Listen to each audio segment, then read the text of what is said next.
have a little more this time. Dan stood at the door of the chapel welcoming people as they entered. 3 weeks had passed, and no word had come from 35 as to his assignment. It had not taken Dan long to realize why they had wanted him here. An important airplane plant was located here, as well as several other strategic manufacturers of war materials. The chapel was also 1 block from the railroad terminal where thousands of servicemen changed trains. Dan realized how easy it would be for the enemy to use the area to learn of military movements and secrets. Now, greeting people at the door, Dan greeted each worshiper who arrived and suddenly found himself looking into the eyes of 35. A mustache and a beard hid his smile. "Reverend," he said with a whine, "I need help very badly. Can you spare a few minutes to talk to a poor, miserable failure?" Dan led the stranger to a back room, and Lori opened the services. As soon as 21 plus and 35 were alone and the door securely shut, 35 exulted. "Man, this is the perfect place for a bum like me to have a private talk with the minister." "Yep," quipped Dan. "What's up?" For he knew that it must be something important. "Remember the phony son of your renter at sea?" "I sure do. What's he up to now?" "The big boy has stolen some highly important papers and is having a bit of trouble getting them out of the country. Our men know most, if not all, of the big boys now, and they are having a hard time moving about without us knowing it. So now they are using those that aren't so well known. They are sending the phony son north tomorrow night in hope that he can get into Canada and deliver these papers to the contacts there. Now, can you find an excuse to go to New York, anywhere near Niagara Falls?"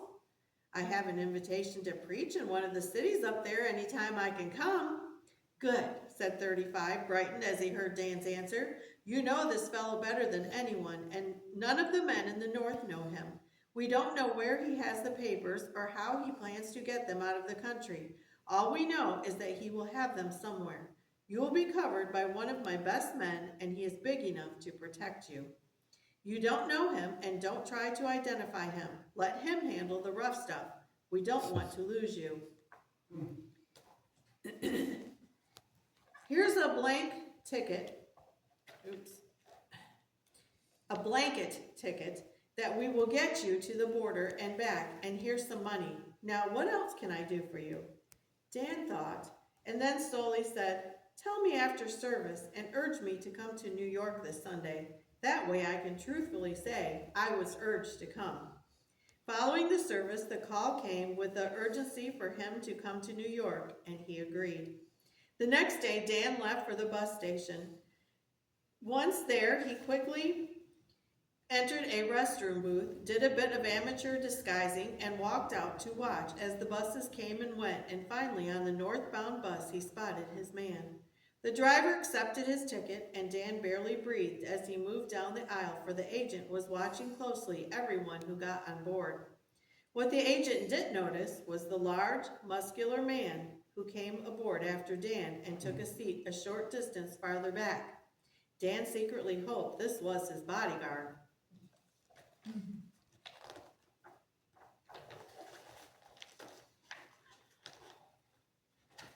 Mile after mile, Dan stayed to himself, thinking and praying over his problem. The enemy was right there, but he must get the papers before the agent could destroy the evidence. That was the hard part. A 2-hour layover at one city brought the solution no nearer. A lengthy stop at Pittsburgh, and when they boarded the bus again, Dan was no closer to the answer than before. Meanwhile, his quarry had been looking at him more and more, and Dan felt sure he was beginning to see through his disguise. He had already decided that he would not allow his man to get across the border into Canada, and if necessary, would attack him physically. As darkness settled in the next day, a tired, weary, unshaven Dan followed the enemy agent into the Buffalo, New York terminal. In his mind, he knew that whatever he did must be done now. Canada was just a few miles away. Dan felt a tightness inside as he entered the station. The restrooms were upstairs, and the agent went directly to them. Hesitating for a moment, he climbed the stairs and slowly entered the men's room, knowing a showdown could not be far away. The enemy agent had already opened his bag and was preparing to shave when Dan entered. At the far end of the room was a smaller mirror. There, Dan made preparations to shave and clean up while keeping a close watch on his enemy. The man had removed his outer shirt and kept on a t-shirt, but with his first glance in the mirror, Dan received a shock and became extremely excited.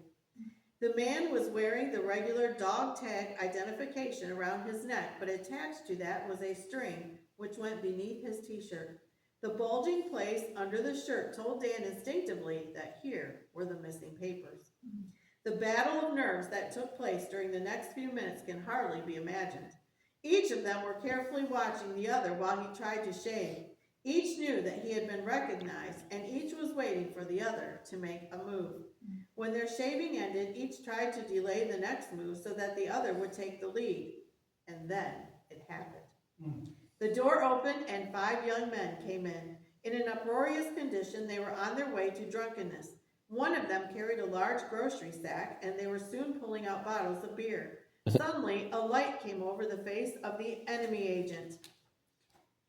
Moving toward Dan, he said, "Say, mister, do you want a beer?" "No, thank you," replied a very puzzled Dan. "The Lord saved me from that years ago." A sneer came on the enemy's face. "Oh, you're a preacher, huh?" And Dan could only answer by the grace of God that he was. "Hey, fellas, come here," said they, and the agent turned to the drunken men. "Come here, let's give the preacher a drink." And before Dan knew what was happening, he was surrounded by 5 drunks and an enemy spy who were bent on doing him harm. Furthermore, the agent grabbed up a bottle by the neck, and Dan saw what his plan was. Talking rapidly and trying to think and pray, he was trying to convince the fellows that he did not want a drink. But the enemy kept urging them on, and they continued to close in on him. When he backed as far against the wall as he could, he braced himself and got ready to launch an attack of his own. He prepared to hit the one farthest from the agent in hopes he could either escape or else get his bottle and use it as a weapon.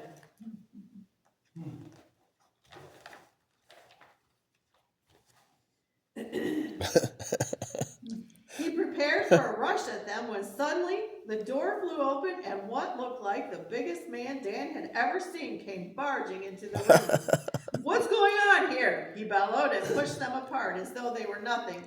"We're going to give the preacher a drink," whined one of the drunks, and Dan noted the agent was slowly backing toward the door. "You guys get out of here," bellowed the big man and shoved them out like a straw. As they went out the door, the agent went with them, but the big man turned to Dan and said, "Which one?" "The tall one with sandy hair," shouted Dan. "Get his dog tag."